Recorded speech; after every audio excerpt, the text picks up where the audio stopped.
Hello, everyone, and welcome to episode 211 of Take a Bow.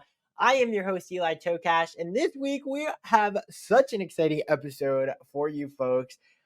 I am honest to God, I don't know, I'm just so excited to share this episode with the world because I have a guest on that I wanted to have on literally since she made her Broadway debut. And then of course she had her Tony nomination, and it's like, whoa, you are just crushing life right now. She happens to be the star of Disney Plus's hit series, High School Musical, the musical, the series. Ever heard of High School Musical? So freaking cool, so freaking talented. We have none other than the legendary Julia Lester on the podcast today. And honestly, this was like, okay, I feel like we've met before, to be honest with you. Um, and then we met met at Cabaret, where her dad was making his Broadway debut. So we were able to chat there on the red carpet of the opening nights and stuff. And she was just the sweetest person because I know how difficult some of those red carpets can be. It's tricky, especially like when you're not in the show, like and you're just going to like see a show or like support your dad or support your friend or anyone like in the show. And it's kind of like, oh, you need me to like talk about the show? Like I haven't seen it yet, but sure, yeah, let's do it. So like there's weird situations, and she was just so kind, so lovely. And I was so excited to connect with her through that, and then connect with her after that, and then we were able to have her on the show for like a real chat and like hang. It was so lovely, and it was so easy and so wonderful, and she shared such incredible like fun information that is both interesting, educational, sophisticated, just like well thought out. And like there are times about her journey, there's pieces of advice in there. You've got it all in this episode, and she was just so lovely to chat to or to chat with. So here we go, episode 211. Before we get into that, as always, we got to talk about some Broadway news because there's a good bit of stuff going on, which is super exciting. We are going to start out with the Kennedy Center because number one, how dare you? Number two, how dare you? These casting announcements coming out of the Kennedy Center are spectacular. They always do a really great job with their casting. But with this production, I am so excited. We have so many Take About family members in the show, so much so that we are hoping that we can make a trip down. Obviously, it's in October 11th through the 20th. The 25th annual Putnam County Spelling Bee is going to be at the Kennedy Center. So school will be in session. Who knows what will make work, but we are looking into it. But that cast is just absurd. So casting announcements. Okay, are you ready? We have, first of all, I'm going to start off with three heavy hitters, and they're all three Take About family members. Beanie Feldstein, Noah Galvin, and Bonnie Milligan. Hello? So excited. And then to add on top of that, you have Kevin McHale, you have Teron Kilman, you have Nina White, you have Alec Joseph Grayson, you have Philip Arroyo. We have everybody, all of our favorites in this show. And I am so pumped for this. I just can't wait. I hope that we make it out to Washington, D.C. to witness this live and in person because it's going to be epic. Epic. So I'm just so excited. Anyways, that's news number one. Shout out to the Kennedy Center for always just, blessing us, to be completely honest with you. Like, you're blessing us. Second of all, casting announcement. Will Branner, shout out. Take About family member who's going to be in American Idiot in the West End with an incredible cast. So I'm so excited for them, for all the West End listeners. You have an incredible company coming your way to perform one of the most like the coolest show, like really. American Idiot's awesome, and I wish I've always wanted to go to the West End, so maybe we'll make it happen. But it's a stellar cast, and it'll be awesome to see how that goes and to hear all the buzz with that. We also got news that Romeo and Juliet, starring Rachel Zegler and Kit Connor, are going to be extending. They extended their run a whole month. That only means that tickets are going through the roof. They're selling out already, and they haven't even had a performance. No surprise here by anyone. Pumped that were able to extend a full month because both of them are very busy individuals. So, doesn't always work out that more people will now have a chance to see them and their performances in this show. But that's another incredible cast. I'm very excited to see that happening over at Circle in the Square here on Broadway. Also, some buzz that got people talking. Sabrina Carpenter. Sabrina Carpenter mentioned that she would like to come back to Broadway. Sabrina Carpenter, a lot of people forget, we were robbed. We were robbed of Sabrina Carpenter's Broadway stardom. We almost had her here. Well, we did have her. Like she totally was here performing on Broadway. And people forget. I mean, granted, it was literally like 3 shows. It was her and Renee Rapp in the same shows. Nuts. Okay. She was playing Katie in Mean Girls, and then Renee was Regina. Like, hello. We don't talk about it enough, I feel. So we then, of course, as I mentioned, COVID shut down, so that's why we were robbed. Nothing to do with Sabrina or anything. I'm not talking bad. I'm literally just saying unfortunate timing and everything. So I would love for Sabrina Carpenter to come back to Broadway and to actually be able to get a chance to see her. Please, please, please, no pun intended, come to New York, enjoy Broadway the proper way, and not in a scared COVID world that you briefly experienced. Just a wild, wild moment there. And then another exciting Broadway news: Kate Blanchett is doing a show with Tom Burke, and they are going to be doing The Seagull. Now that is in the West End. However, Kate Blanchett doing a play. Always great for that's a win for the theater community. That's a win for those who are always like, oh, musical theaters maybe cringy, blah blah blah, theater in general, blah blah blah, movies, this and that. You know, we love to see it. We're getting some we're talking about it, that's always, it's a good headline. Whenever Kate Blanchett and the West End are in the same conversation, it's great for theater everywhere. So shout out to and of course Tom Burke. So that'll be very exciting. So that's all the news I have for you folks this week. A lot of it was casting news. Actually, I think if not all of it was casting news. So I do apologize for that. But, we're at a time where it's like we're switching seasons. We're like, I guess, moving into this next season of like shows. And, it's just that time where shows are opening and shows are finalizing their cast. And casting announcements are the big news right now for all of that. I will say there's another big news, which is Warriors. This Lin-Manuel Miranda concept album that's being created. It just continues to add more and more stars. It's going to be absolutely epic. No surprise, Lin-Manuel's attached to it, so we can't really be surprised. But very exciting nonetheless, and can't wait to see what ends up happening to that, and just can't wait to eventually listen to it because it's going to be available for all of us.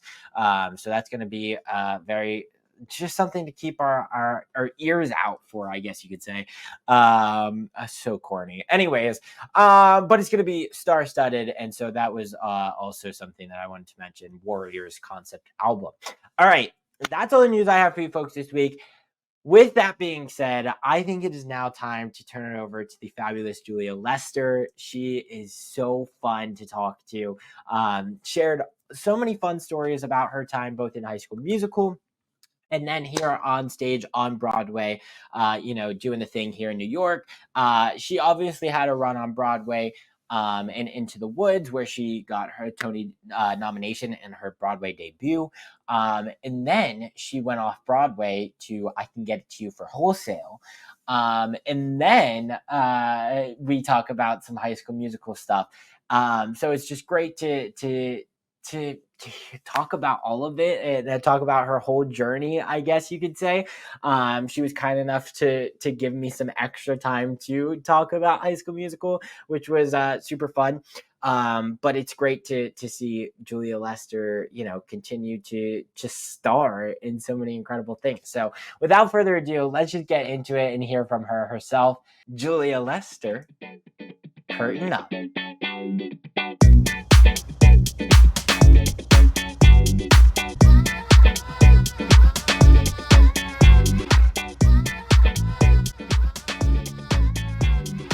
Today's guest is a Tony nominee who is known for her performances on both the stage and the screen. After her breakout role in Disney Plus's hit show High School Musical: The Musical, the Series as Ashlyn Caswell, she packed her bags to come to New York City and star on Broadway as Little Red Riding Hood, earning her a Tony nomination in her Broadway debut. Bonkers. So well deserved, though.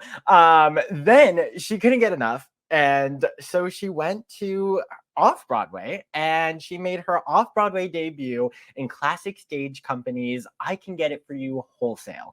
It is my honor to welcome, to take a bow, Julia Lester. Hi, Julia. Hello. I'm so happy to be here. Oh my God, crazy. What a legendary couple of years that you had. It's insane. And then this year, to boot, you had a brand new movie, Prom Dates, come out on Hulu. So it's just been like the years of Julia Lester, and I'm here for it. Thank you so much. Thank you. Oh my God. Was like making me blush. My goodness. Oh my God. I love to hype people up. Are we kidding?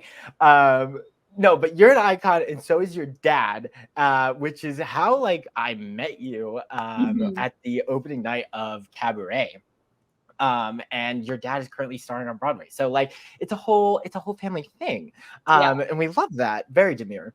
So I'm curious, obviously you come from a musical theater family. What was that moment for you where it was like, I want to do this? Like, I genuinely myself want to do it, even though you were probably always surrounded by it.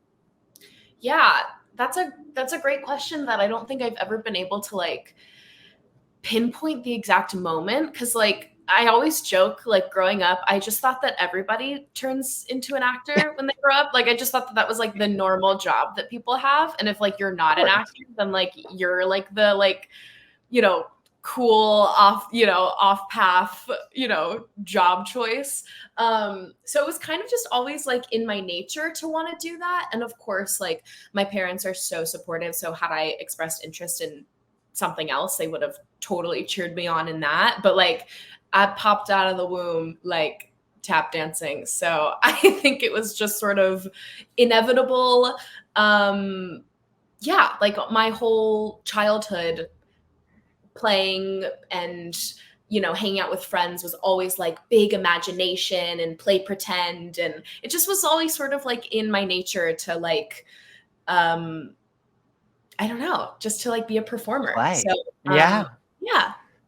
I love that. So was there ever a moment, or even growing up and watching maybe your parents perform, or I know you have siblings as well, was there ever a moment where you were watching in the audience and you're like, oh my God, moment?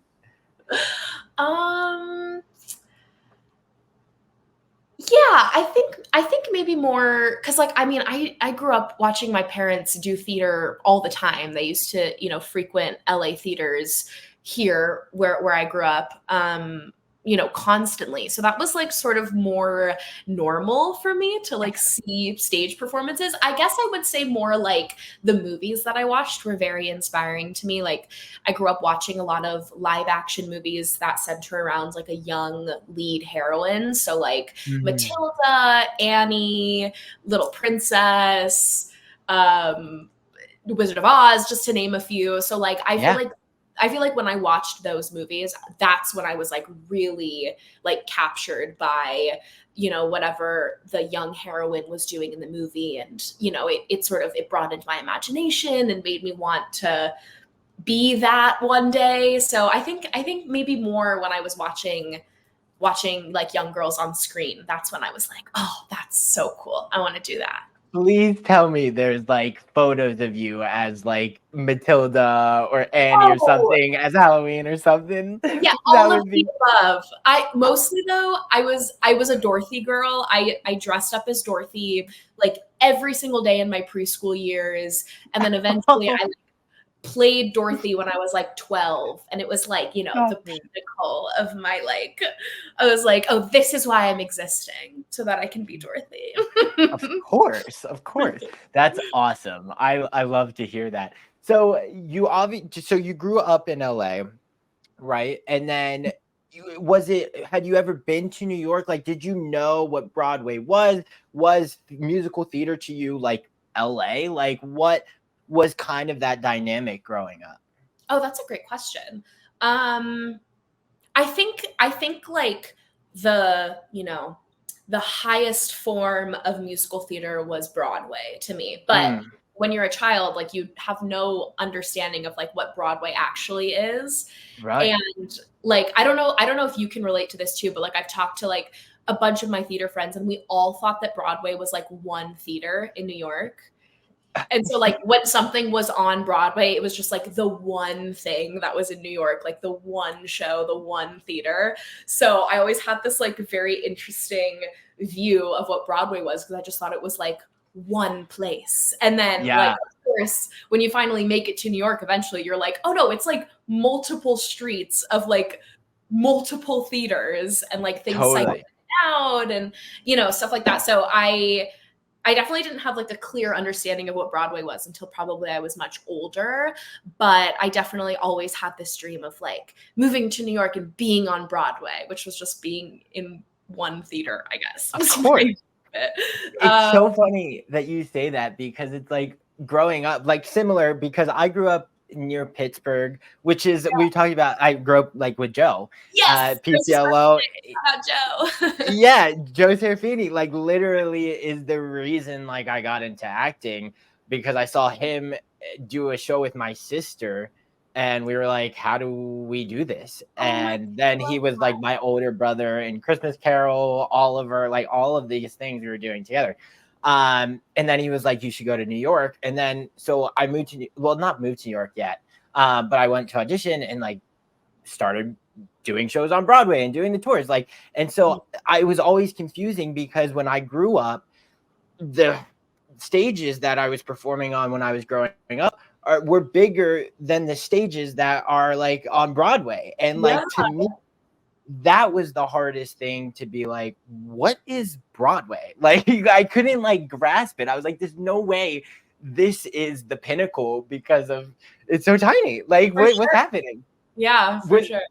were there any surprises to you, like when you obviously made your Broadway debut in Into the Woods, when you finally like were here, was it what did you have any of those moments, I guess?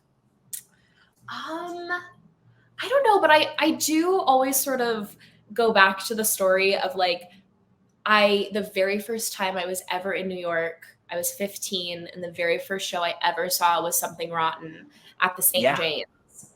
And then iconic. like, whatever, I can't do math. Fucking 8 years later, I make my Broadway debut in the theater where I saw my very first Broadway show. So I don't know. You know that TikTok sound that's like everything is always connected. Like if you What?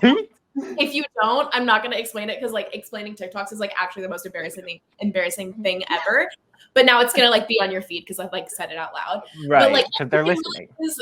everything really is always connected. Like when I was sitting in that theater when I was 15, watching Brian Darcy James and Kate Reinders on stage, I never ever would have believed that like, you know, some years later, I would be on a TV show with Kate Reinders and then making my Broadway debut alongside Brian Darcy James in the theater where I saw my first Broadway show. Like that's crazy. That's like some universe, like you can't dream that up. You can't write that down. That's like, that just like happens.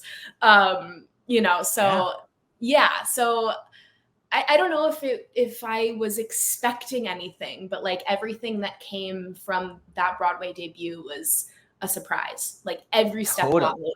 The fact that like it wasn't even originally supposed to be on Broadway. We were at Encores at City Center, you know, like every little factor of it was like nothing you could have ever dreamt of. Yeah. So, yeah. It's so interesting because so many people and like people watching and listening, they always are like looking for advice of like how to make it to Broadway and stuff like that. Like there's no formula. Like there's no formula even for Broadway shows, like let alone like they don't know they're gonna come to Broadway, you know, like let alone how to get and perform there. Like it's just it's craziness. It really is. And it's really just like it's smaller than people think, like the circle. And it's like, you know, being in the right place at the right time, having a little bit of luck and having the talent, you know, it's crazy. But nothing is like, you know, there's no one way. And that's also the beauty of it, is that it always keeps you on your toes. Yeah, exactly. Yeah, for better or for worse. So, oftentimes for worse. Right. But we pray for the better. We pray for the better. we love it nonetheless. Yes. So worth it. So I obviously, so your Broadway debut, right? You kind of had two. You kind of had two Broadway debuts because you were at Encores, like you mentioned, and then you came over to Broadway. What did you notice any difference between performing at, say, City Center than to performing in what they call one of the Broadway houses at the St. James Theater? Yeah, I mean, City Center is like huge, like ridiculously massive. Like I've seen shows there before. Like when you're up in the balcony, like you literally need binoculars. Right. Like it's huge. It's massive. So it was interesting, like going from like a ginormous house to like, obviously the St. James is also big. Like there's 3 tiers to the theater too, but much smaller, much more intimate. So what was your question? Did I even answer your question? No, I mean, yes, because I was like, is there any difference between? Oh, sure. You know, yeah. Go for it. The size of the theater. The size of the theater. Yeah. And also like, you know, the rehearsal process, I still, I mean, I did get to experience like a full rehearsal process when I can get it for you wholesale. But like up until then, the rehearsal processes that I had been a part of, which was just City Center and Broadway, was so quick, which is like, you know, usually not what happens. So luckily, like I was super familiar with Into the Woods and like felt okay about that process being so quick. But I mean, like hats off to like all those City Center performers who are like doing shows that they've never done before or like don't know much about. Cause it really is like, it's like something crazy like 10 days and then you're on stage in front of like thousands of people. So yeah, that's pretty crazy. I love that. Did you feel like, okay, after City Center, like when you're making your like New York City like stage debut, like were there like nerves, and did those nerves kind of translate over to the St. James, or once you finally got to the St. James, was it kind of like, I know what I'm doing, I think I can relax a little? I think I probably started to relax, like, I don't know, maybe a month into the run, I would say. Like, I'm a girl who's like full of nerves, you know, like I got anxiety, I get nervous, I get butterflies. But I have also learned just throughout the years that like, that's not a bad thing. It's actually a really wonderful thing. And it just means that you really care a lot. And when I look at it from that perspective, I'm like, well, these nerves are here not because I am going to fail or because I'm worried about what people think of me, but because I really care about what I'm doing. And I think it's so important when you're a performer to like love the show that you're doing and love, telling stories and being connected to what and who you're playing, et cetera, et cetera. So I've just learned to like harness those nerves as like positive things and, use them on stage in ways that, every night when you're on stage is like a gamble. You never know what's going to happen because live theater is crazy and, things go awry and maybe they're perfect one night and then, you fall. Right. Like I fell like so many times on stage during Into the Woods, but like whatever. Like I'm a klutzy little red. Like you just make it part of who you are and your identity. And it's like not so much about what people think of you, but more about like how much you love what you do and like harnessing that as part of your performance, I guess. Yeah, I love that. And you really have to like stay in the moment because like we are humans and there are times during that 2 show, especially the matinee, and it's like, what am I gonna have for dinner? Like, what am I eating in between shows? And then it's like, oh, it's my turn to say something. What am I supposed to say? Where are we? So accurate. Yeah. Yeah. So like, there's that whole thing too. It's like we are people like trying to do a job, but we do zone out and like, like things happen. Sure. Yeah. Well, I'm curious because you obviously had so many cool experiences during Into the Woods. You worked with the coolest people, as you kind of already alluded to some of them. But perhaps the coolest thing that I think I came across, Sondheim like watched your audition for Into the Woods. What is life like? Talk to me about that. How did you like find that out, and what was your kind of reaction to that? To this day, I'm like still wrapping my head around that concept because that to me is like how could anything get better than that? Like I've peaked. Like Sondheim watching my audition tape, like, okay, that's it. Like I don't need to do anything else in my life. Like that's enough. I submitted an audition tape for the Encores, for the City Center production Encores. Mm-hmm. And like, I don't know why it wasn't in my mind that like, Sondheim would be involved in that casting process. I don't know why.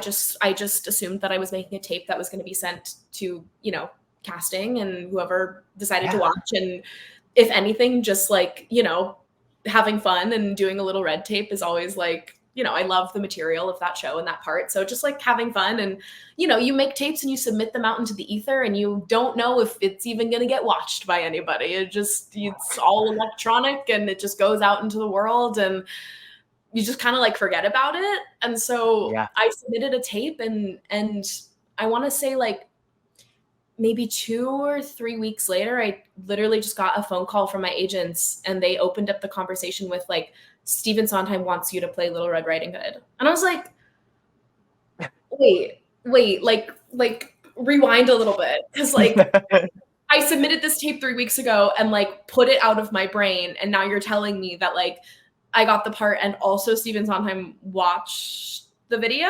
Like, that's crazy.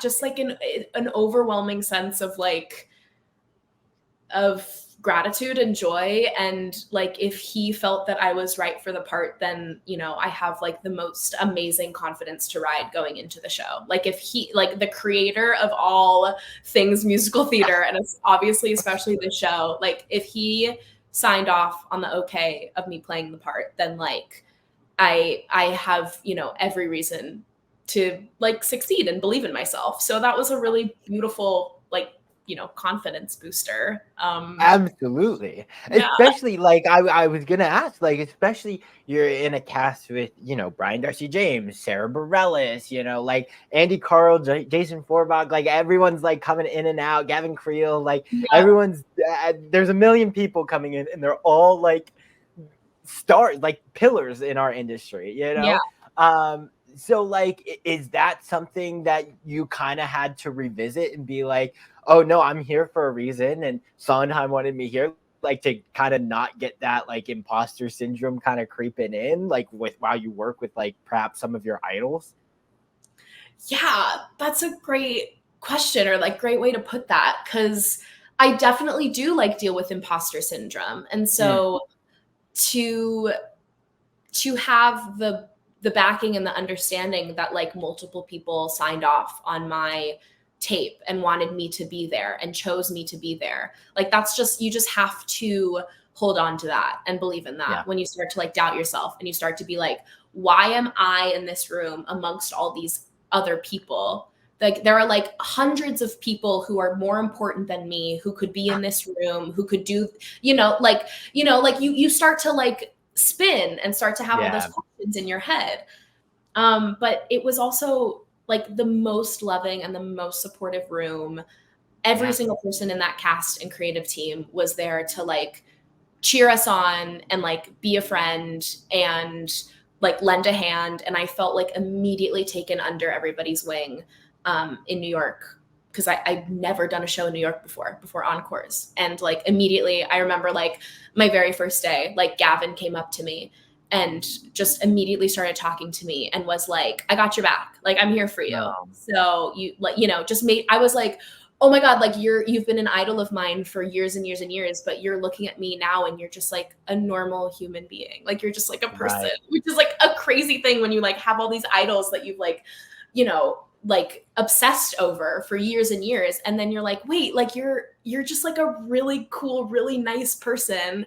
And then you go on Right. stage, transform into this like superstar, So that was really cool to see everybody's like humanness inside of them.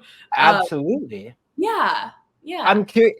So, like, obviously, you've worked with some of like the coolest people throughout your whole career, and so, like, I'm curious. Like, do you still have moments where you're like, "Oh my God, that's like whatever." Like, do you ever get starstruck still, or are you kind of like, "No, like they're a person too. Like, just go talk to them. You've worked with this person already." Like, yeah.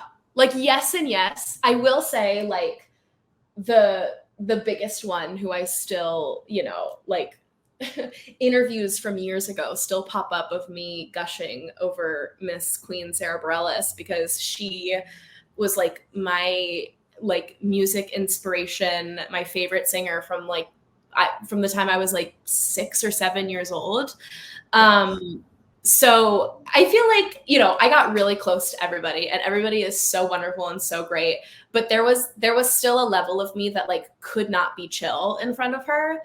And she was like so cool and like didn't see any of my like awkwardness, but like I'm really quick with a quick wit. Like I'm there to mm, joke around, like I can be really smart and funny, but the second that Miss Bareilles was in the room, I like had no sense of humor. Like I couldn't be funny, I couldn't yes and any of her jokes, because I was just like, what the fuck is happening?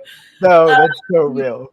yeah, so I feel like I got chiller as time went on, but she's still somebody that like, I still, I'm like have to separate between like the musical inspiration that I've had for, Yeah, 15 years and like the wonderful like person and human that is just like Sarah behind the scenes. So I had to like really like rewire my brain to be like, I don't know. I'm still learning how to be chill in front of her, but yeah.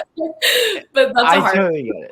Yeah, I can't imagine because so fun fact. So Diane Paulus was the director of Finding Neverland when Sarah Bareilles was like just putting Waitress on Broadway. And so like Sarah was like always backstage at Finding Neverland. And I was like, I first of all, I was like already a fan, but like when I met her, I was like, she's also like the most beautiful human being in the whole wide world. yeah. Like, you are so stunning that, like, the room freezes when you walk in, and, Mhm. like, I like, no words. Like, that so there's just another layer. There's, like, an aura about her, and it's just like, you stop time, and Yeah, you're no, truly, unbelievable. truly. Because I think it's also just like I I know her lyrics like so well, like Yeah, every single album she's ever released. And I just like don't understand how like so much genius can like just be inside like a very normal down to earth person. yeah, I like she walks into a room and I'm like, Yeah, like that's a great way to put it. Like time stops because I'm like, we are in the midst of like a poet and a genius, and like, how do I behave in front of her? Like, how, Right. it's crazy, and it's like Yeah. also like it's silly to even talk about it still to this day because like we did a show together and like I consider her a great friend and like we got super close and like all these things, but then I'm also like, but I've loved you since I was 6 years old. Like that Yeah. fangirl will like never die in me when I'm Oh around my her. God. I absolutely love that. I Yeah. love it. Well, that's so fun. I'm curious, one last question from Into the Woods before we like move off. Little Red is like a no joke role. Like that role is crazy. And frankly, like not everyone can do that role like well. But you like crushed it. The role is like so high, like your voice is insane, whether even when you're talking, like when you're not even singing. Like, so what I guess obviously Into the Woods is so well known. Like, was there any like added pressure to yourself of like Little Red is like this iconic character, and also like I'm going out there every night belting my face off, and like even some whistle tones like up in there, like it's crazy. So like what kind of did that change your prep, or is that just like something that was always kind of in your body, something that you've always had in your toolbox? Yeah, I mean, I definitely don't want to say that it's like, been so in my body that like everything was easy, like obviously like you run into your challenges and like a lot of times when you're like, oh, great, like am I going to hit the notes tonight? Who knows? It's Uh-huh. live theater, we'll see. But Yeah. I will say that like out of any show maybe in the universe, I think Into the Woods was like the most ingrained in my body just because like I did it when I was a child in community theater. I did it at like a tiny like black box theater when I graduated high school in LA. So like, Wow. and I like loved it obviously for all those years in between. I did the show with my sisters when I was little, so like I guess that show out of anything, like it really was like sort of the perfect scenario to be in. Like if I'm going to be like sprung into this like crazy experience with like barely any rehearsal time, the fact that it was Into the Woods was like actually the most like comforting part of it, Wow. just because that show out of any show, I feel like is one that has been like ingrained in me for the longest time. So, I definitely like was able to come in like with an understanding of the way that I wanted to portray Little Red. But then, of course, Yeah. You go through a rehearsal process and there's conversations about it, and the actors around you change the reactions that you're going to have and change the pace of the way you're going to say the lines. And nothing is ever set in stone until you're like standing on stage, like in the middle of the performance. Yeah. So, yeah, but I think like if it was going to be any show, the fact that it was Into the Woods was like, thank you, Wow. universe, for that gift. Yeah. Once again, it goes back to what you were saying. Everything's connected. You Everything's connected. already Yeah. Wow, I love it.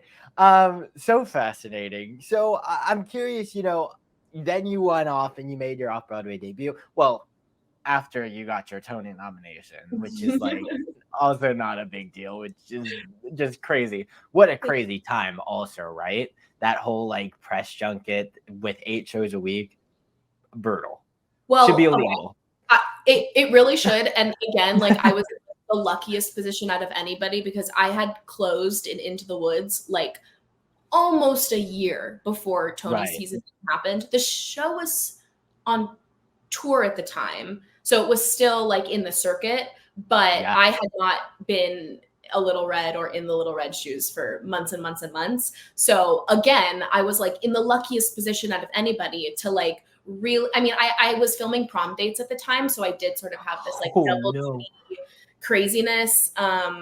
But like I just commend people that are like doing 8 shows a week and then also doing press junkets on top and all of that. Cause I feel like I was in a really good position where I could like really compartmentalize, like, this is Tony season. This is like, I don't have to worry about also saving my voice and like giving a perfect Right. performance tonight. Like I can really just focus on like the celebration of the Tony season. So that was really nice. But like really kudos to I mean, I can barely do like 3 things in one day. Like I get really overwhelmed. So Yeah. it's a marvel. Like when people are in shows and also doing those press junkets and having to like carry themselves and answer questions. And I'm like, oh my God, I'd be so overwhelmed. Yeah. Truly. And like even like the day of, it's like you have to wake up and you have to go to sound check, then you have to do your matinee, then you have to go to the award ceremonies at night, and then you party. Like it's like it's just like, what is life? Like It's this is crazy. crazy. Yeah. But hey, kudos to everyone. And also testament to you and your performance that like the show closed. Like I feel like it's a very real thing that like shows that open closer to the Tony Awards are just more fresher in voters' minds and things Yeah. like that. So the fact that you were nominated and the show had already been closed for as long as it was is just like a testament to like how special your performance was. So kudos to you. Thank you so much. Thank you. Oh my God, yes. So okay, as I mentioned, then you went into Wholesale, which is just like a whole like other crazy cast. Like just Classic Stage Company is brilliant, and how it's off Broadway, one may never understand. Although I guess it's a seat capacity thing or whatever. But always the best like shows and the best cast. So like okay, obviously like Joy Woods was in your cast and many more. Like now with after you work with all of these incredible people, like are you going and are you singing My Days constantly and going to the Notebook to go cheer on your castmate? Who isn't singing My Days? Let's figure Right. it out. Who isn't like trying to belt through the roof in the shower every single day? Like, come on. If you're saying I know you're lying. Yes, that is Gorginta. so good. And her performance, please. Oh my God. I mean, she's amazing. She's amazing. I don't get the opportunity to see a lot of shows that are in New York because I am LA based. So I'm still crossing my fingers that I get to catch Miss Woods in her star turn in the Notebook. But yeah, watching her, I mean, I got to see her as Audrey in Little Shop when we were doing the show, when we were doing Wholesale. I made sure like she was like, yeah, I'm in like my final week of performances, and we like barely knew each other. And I was like, girl, I'm gonna be there. I will be in the audience. Wow. It just blew my mind. Like she's like the kind of person where you're like, you're not human. And then of course she's like so funny and so down to earth and like such a pal. And like when I found out we were also like the same age, like it's so exciting when you find people that are like, like you see yourself in them. And because you never know, like in theater, you're like, you never know how old people are. I'm like, usually I'm like the youngest one in the room, like in Into the Woods and everything. And so like when I find people that are like, like my little like Gen Z pals, I'm like, I'm not gonna let you go. Like you're my friend. So we definitely had like a very sweet bond, and she was amazing in that show. And just like watching everything that she does, following is like amazing, but also like, of course, like when you're not brilliant, like of course you're gonna be successful for the rest of your life, like duh. So it just makes sense that we're all watching her star rise in real time. It's crazy. It's so well deserved. Her talent is unbelievable. Literally just like going to a cabaret and like didn't even know like who she was, and she like came on and it's like, who is she? Like I need just to hear you sing every song I've ever heard in my entire life and just on repeat. Like that would be wonderful.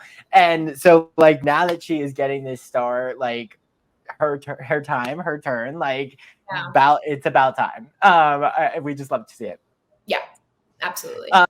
Well, I'm curious. Obviously, the classic, classic stage. It's kind of like it's not in the round. It's in the thrust. Is that what it's called? In the thrust. Yes. Yeah. So, is that kind of weird? Like, you have to play the 3 things. Like, have you ever experienced something like that? And how did that kind of like change your, I guess, method of like performing? Yeah. I've never done anything that wasn't just like on a flat, was it like proscenium? Yeah. Or term. I don't know. Sounds great. Yeah, great. We'll just go with that. It sounded official, so we'll just go with that. Yeah, I've never, as far as I can remember, I've never done anything sort of like in the round or like immersive in that way. Maybe like in high school or like theater camp growing up, but Sure. nothing, sort of like of the official caliber of like, oh, my performance is really going to be like in your face. Yeah. So I would say like I know I would say like the blocking and the direction that we were given was very clear. Like Trip Coleman like had such a clear understanding and idea of like where people were to be, what thoughts we needed to, give to each side, make sure that everybody feels connected. So that was always a conversation. So, and we rehearsed in the theater the whole time. Like that was also our rehearsal space, which Oh, was love. very helpful because usually, Yeah. like you don't get into the theater until like tech, which is Right. nuts. And you have to like really reframe like all the things that you've been doing now put into the space that you're going to actually be in for the performances. So it was a huge luxury to like rehearse the whole show on the space that Wow. we would be performing in. But then when you fill those seats and there's a person like sitting like right here when you're like, when you're acting, like it's weird. It's It's weird. crazy. Anybody that like came to the show that I knew, like family, friends, whatever, like the second I walked on stage, I knew where they were. Yeah. Which is fine. I never like have an issue knowing where people are sitting when I'm doing a show, Okay, but like good. I also like you see every facet of their facial expressions. Like I could see like Yeah. the furrowing of the brow of the person like in the farthest corner of the theater. Like it's weird. So Yeah.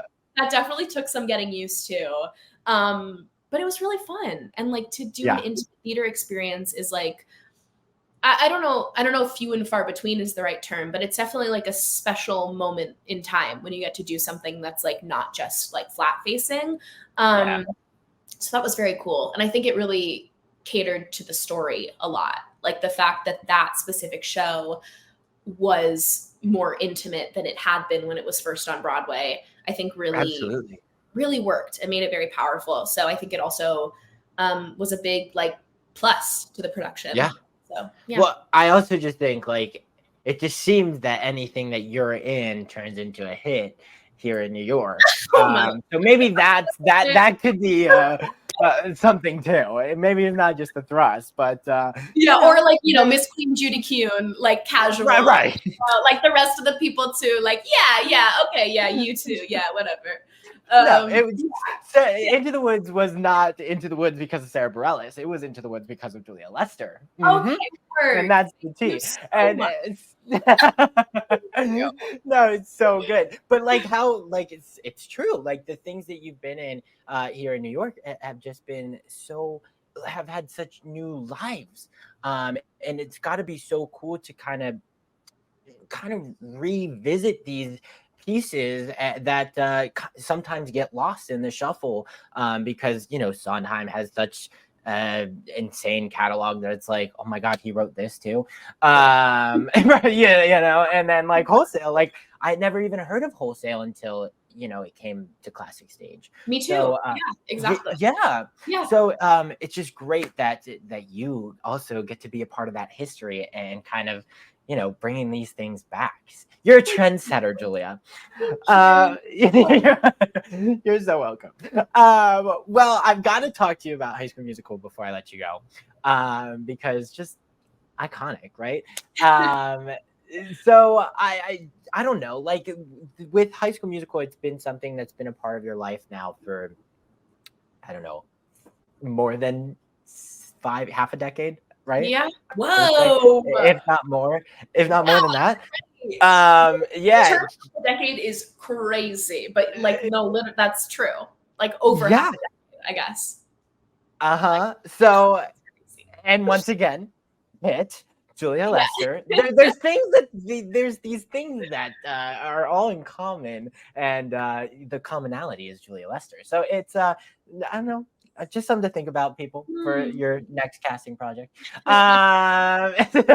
But no, so like you've been a part of this journey with High School Musical, the musical, the series, and revising that whole franchise.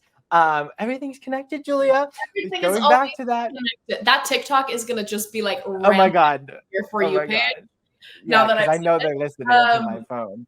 Yeah, but it Ugh, it really is it's true. true. So, and now like we've seen these characters grow as you all as performers and actors have grown. So now like what is the whole journey that you've gone on with Ashlyn, and how much does it mean to you now that she's, exploring her sexuality and exploring these growing up and just being a part of that, and I guess being the face of that kind of character and that journey for such a large audience? Oh, thanks.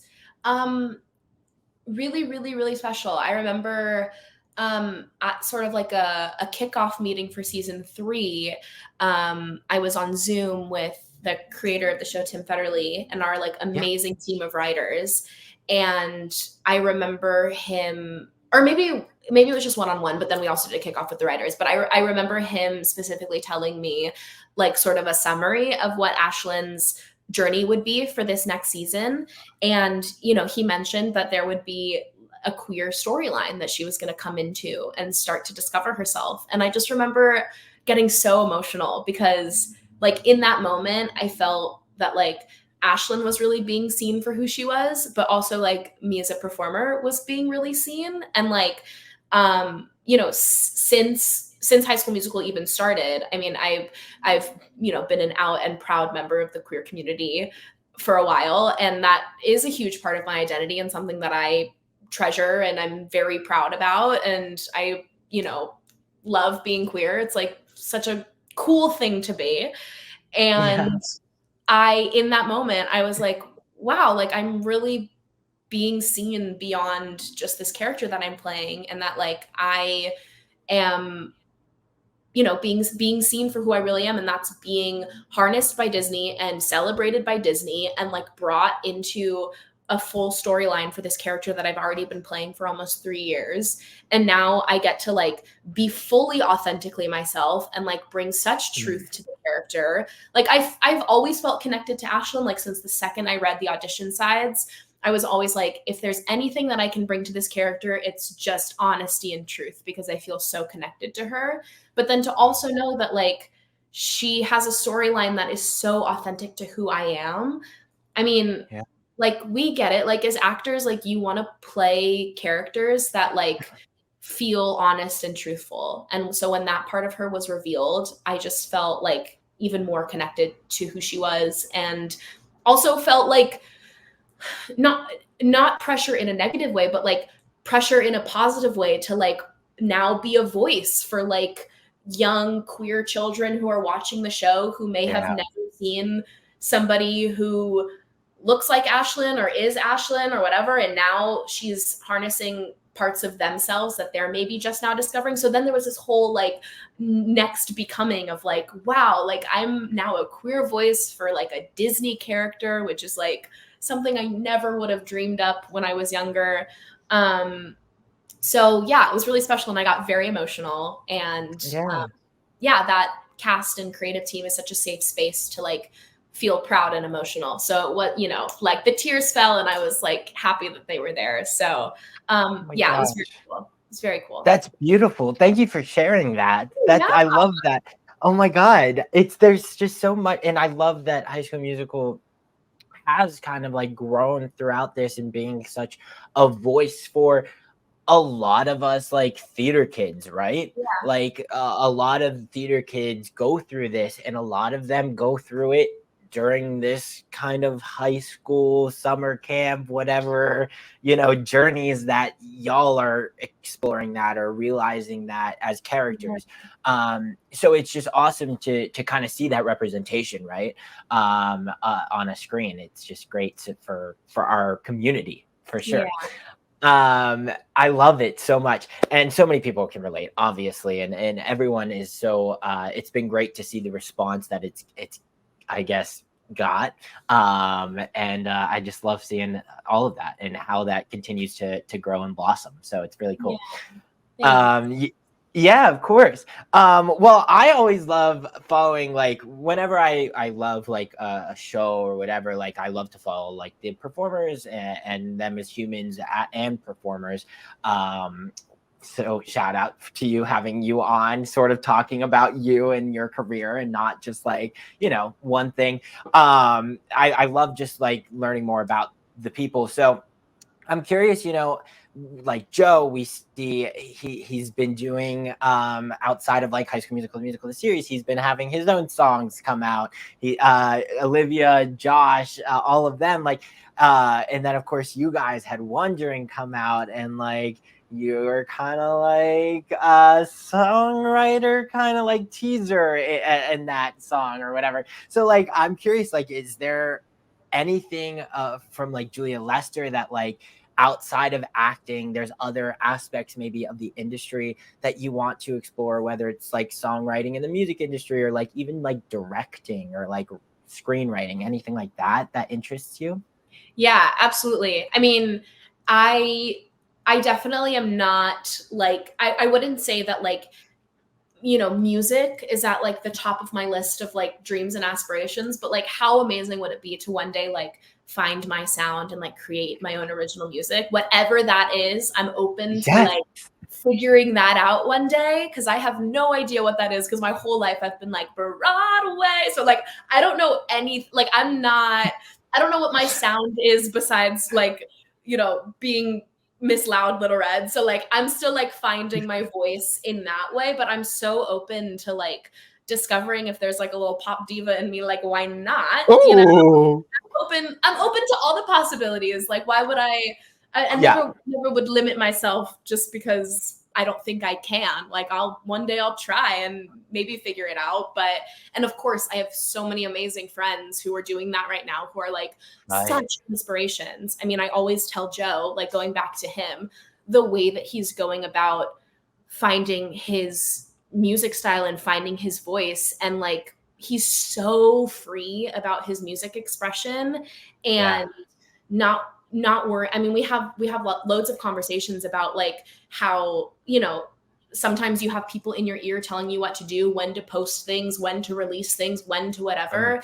And as far as I know of what we've talked about, he's like fully in control of this, path that he's set for himself. And it's amazing because it really, he's doing it for, of course, his like loyal and wonderful fans who are like waiting for him to release music, but he's also like doing it for himself because he wants to and he loves it and he's finding it who he is through it. And I think that that's like the most gorgeous way to like go about discovering new parts of like the industry that you want to break out into. So like if ever I decide to go down that path, like what an inspiration for him to be there and to like cheer me on, because what he's doing is just fully self-expression and like figuring himself out and not worrying about like, I can't release a song and then like I can't post the music video 6 months later because nobody will care. It's like, no, like the people that care and you care, and you're like a brilliant artist who deserves to just, okay, I'm like gushing about Joe so much, but we can continue that another time. I am here for it. No, because that special hits. Like, let's be real, guys. Oh, it's so good. Like so that. good. It's still on repeat. Like it's just like such a good reminder, and like something that everyone like. I love relatable music and like feel like finding music that like I don't know, I just like have a connection to, right? I think that's what music is for a lot of people. And so like the messages that he's sharing is just like so relatable and special. So I'll gush about Joe anytime. We'll just chat about it later. We could fully do another episode about Joe. But it is really cool. I'm open to discovering parts of myself that I don't even know yet. Like who knows who or what I'm gonna be in 10 years, and I can't wait. Like what color is my hair gonna be? Like who knows? Like I'm open to the world introducing me to like all these different parts of myself, and I would love to direct one day. And like I used to make like full edited storylined music videos like by myself on my mom's iPhone, like in my bedroom growing up, and like never never put two and two together. That's like, oh girl, you're directing. Like that's a director brain. So like there's parts of her in there, and I would love to like learn more about producing. And my girlfriend is a brilliant screenwriter, so like watching her do her work is so inspiring and wonderful. So like the possibilities are endless. I'm open to whatever opportunity comes my way. And I think that like performer is always at my core, but that also like saves lots of room for lots of other beautiful artistic things when you have that at your center. So definitely open to anything. Why not? There are so many facets to our industry, especially like as creative individuals, like even what Frankie's doing with the nail polish that he's doing. Like are you kidding me? Like, come on. CEO, like that is crazy. Yes. He's amazing. All of my friends are such incredible inspirations. Like how could I ever feel limited in what I'm doing when the people around me are like soaring in all these different facets of the arts? Like it's amazing. Yeah, it's so cool to see, and I just can't wait to continue to see where your journey just continues to take you. Hopefully it's here in New York, because that's where I am. So I'll be able to like come watch you perform. But you know, you're thriving out in LA too, so I don't want to take you away from home.